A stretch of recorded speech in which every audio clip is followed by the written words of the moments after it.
Panginoong Diyos, sa simula ng bagong araw na ito, ako po ay lumalapit sa iyo ng may pusong mapagpakumbaba at naghahangad ng iyong gabay.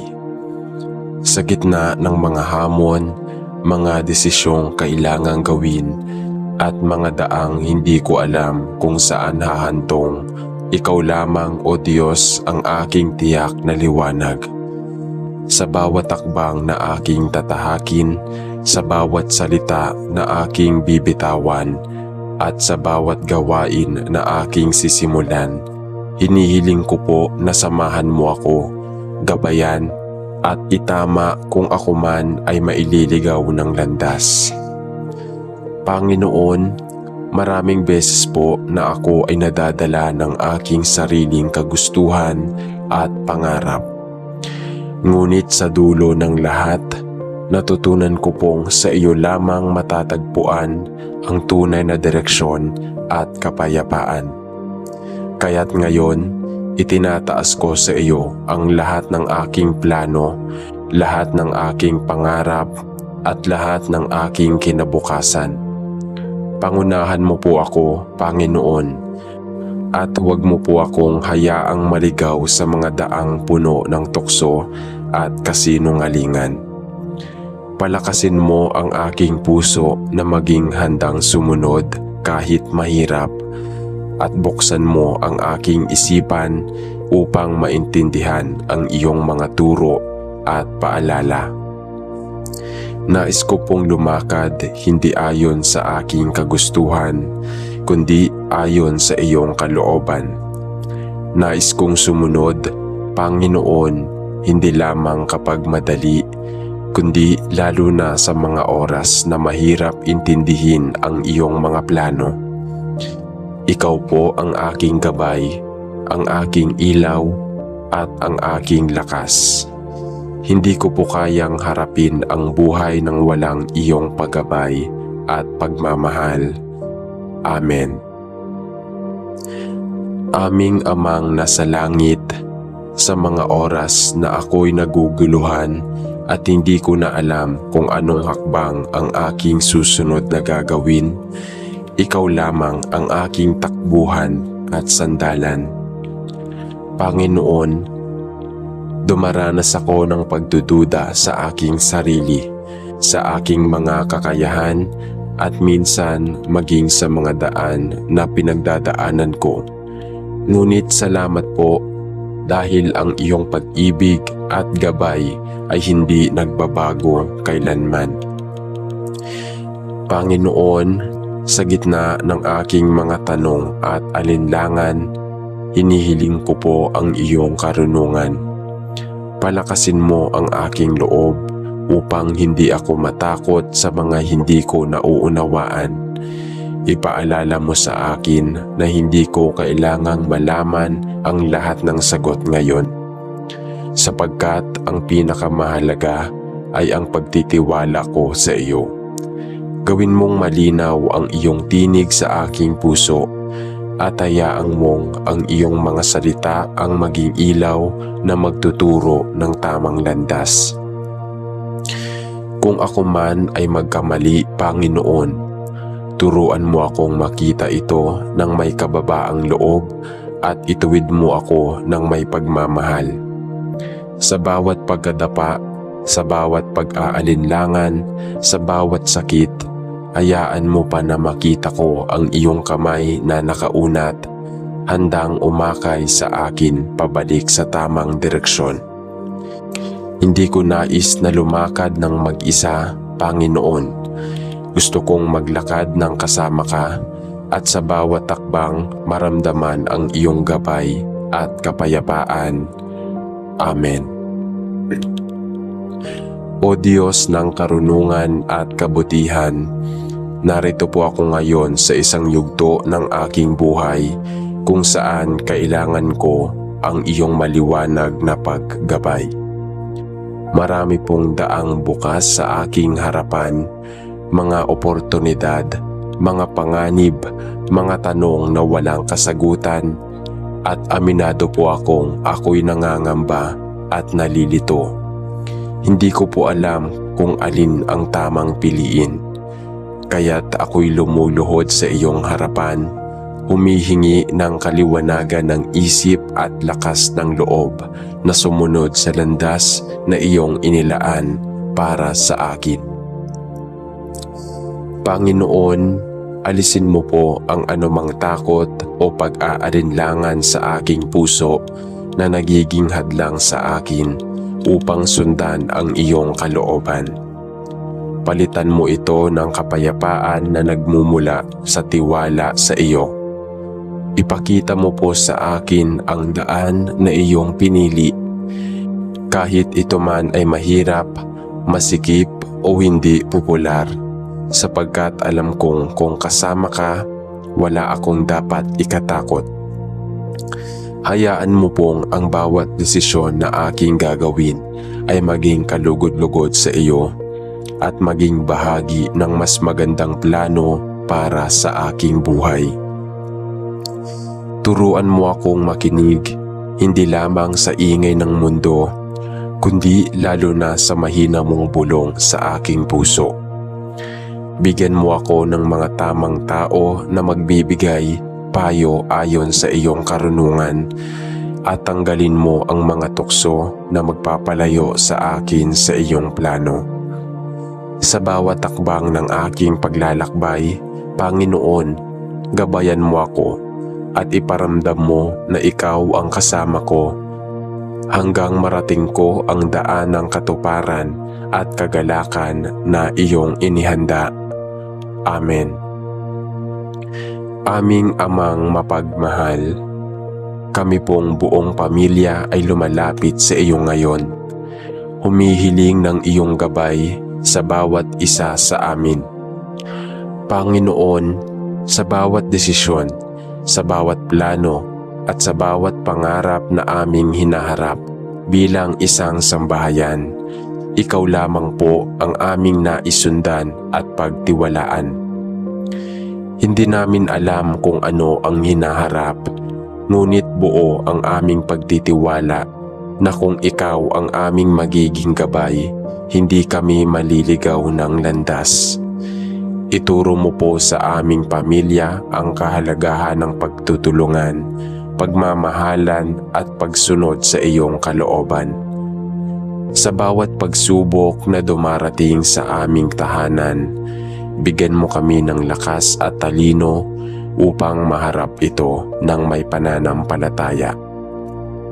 Sa bawat tagumpay na aming mararanasan, ituro mo po sa amin ang pagpapasalamat at kilalanin ka bilang aming gabay at tagapagtagumpay. Nais po namin maging ilaw sa isa't isa at sa mga tao sa aming paligid, upang makita nila sa aming pamilya ang iyong pagmamahal at katapatan. Panginoon, maging ikaw ang sentro ng aming pamilya. Sa iyo kami humuhugot ng lakas, karunungan at direksyon. Huwag mo pong hayaang mawalay kami sa iyo, kundi patuloy mo kaming akayin patungo sa buhay na ganap at kasiyasiya ayon sa iyong plano. Amen. Aming mapagmahal na Ama sa langit, sa mga oras po ng pagsubok at kahirapan, kami po ay lumalapit sa iyo ng may pusong pagod, puno ng pag-asa. Panginoon, napakarami pong mga bagay na nagpapabigat sa aming puso, mga problema, mga tanong na walang kasagutan, mga pagsubok na tila hindi namin kayang lampasan. Ngunit sa gitna ng lahat ng ito, Panginoon, ikaw ang aming gabay, ang aming ilaw na nagbibigay liwanag sa aming madidilim na daraanan. Hinihiling po namin, O Diyos, na gabayan mo kami sa tamang pag-iisip, sa tamang desisyon at sa tamang landas. Huwag mo pong hayaang kami ay lamunin ng takot o mawala ng pananampalataya. Palakasin mo po ang aming loob na harapin ang bawat pagsubok ng may tapang at buong pagtitiwala sa iyong pag-ibig at pangako.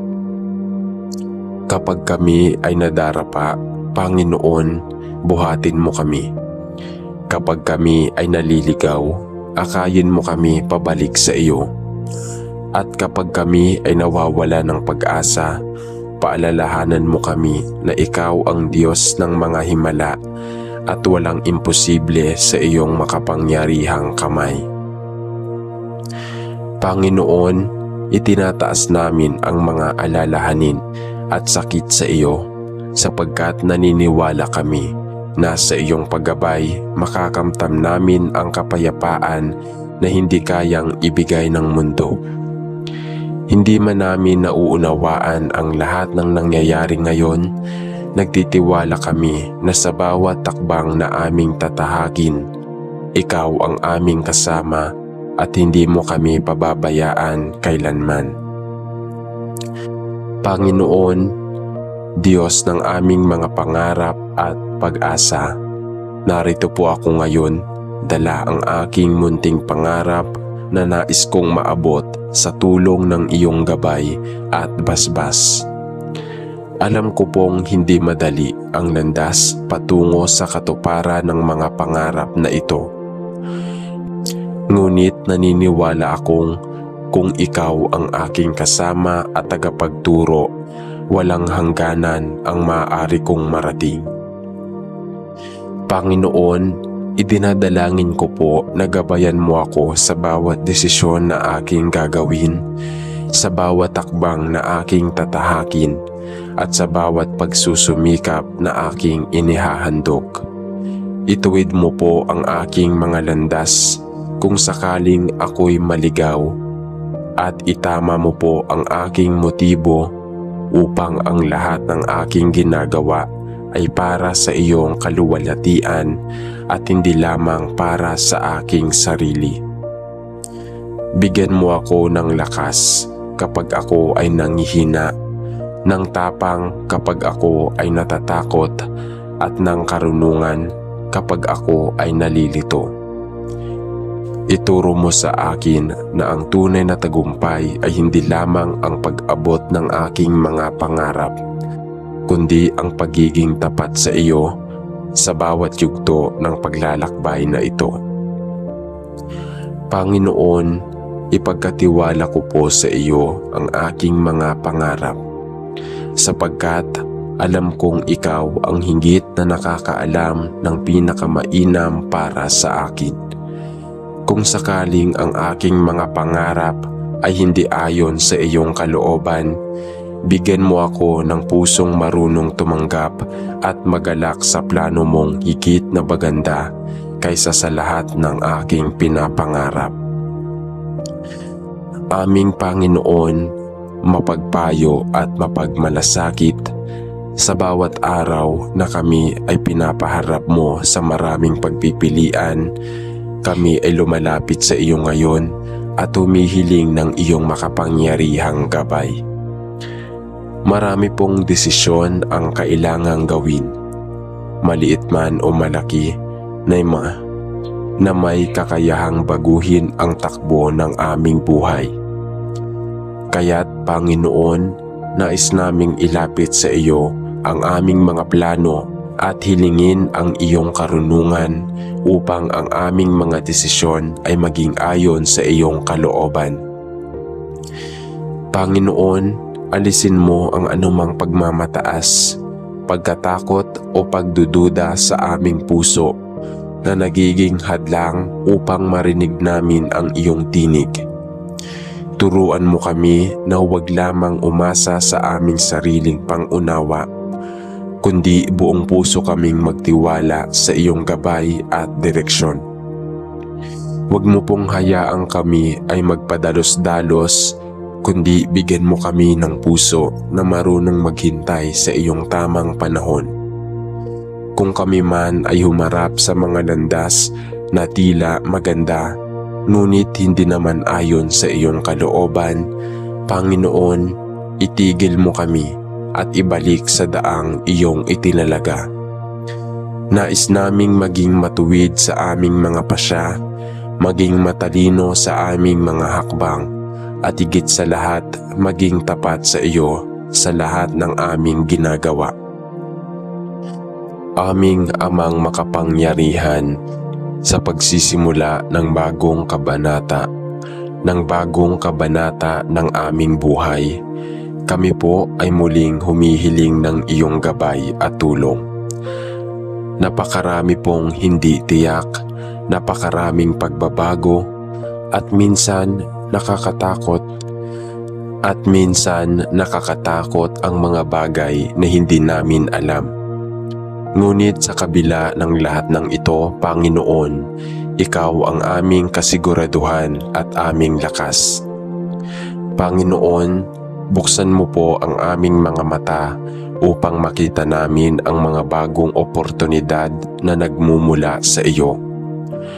Palakasin mo ang aming loob upang hindi matakot sa mga bagong hamon, kundi yakapin ito ng bagong tapang at pananampalataya. Baguhin mo ang aming isipan at puso upang sa bawat takbang na aming tatahakin sa bagong yugtong ito, Ikaw ang aming magiging gabay at inspirasyon. Naway ang lahat ng aming mga gawain, plano at pangarap ay magsilbing alay at papuri sa iyo. Hayaan mong sa pagsisimula ng bagong kabanata, lumago kami hindi lamang sa karunungan at karanasan, kundi lalo na sa pananampalataya at pagtitiwala sa iyo.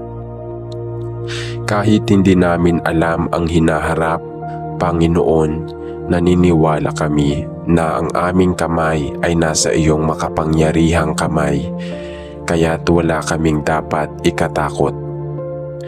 O Diyos na makapangyarihan sa lahat, sa mga oras na ang aking isipan ay magulo at ang aking puso ay puno ng mga tanong at pagdududa, ako po ay lumalapit sa iyo ng may dalang kababaang loob.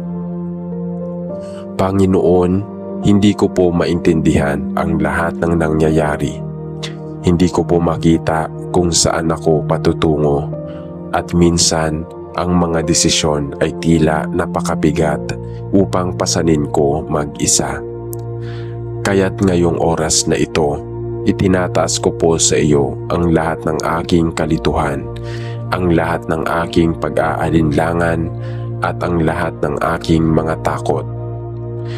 Panginoon, sa gitna ng ingay ng mundo at kaguluhan ng aking isipan, hayaan mo po na marinig ko ang iyong tinig, iyong malumanay ngunit makapangyarihang tinig na nagsasabing, huwag kang matakot, ako ang iyong gabay.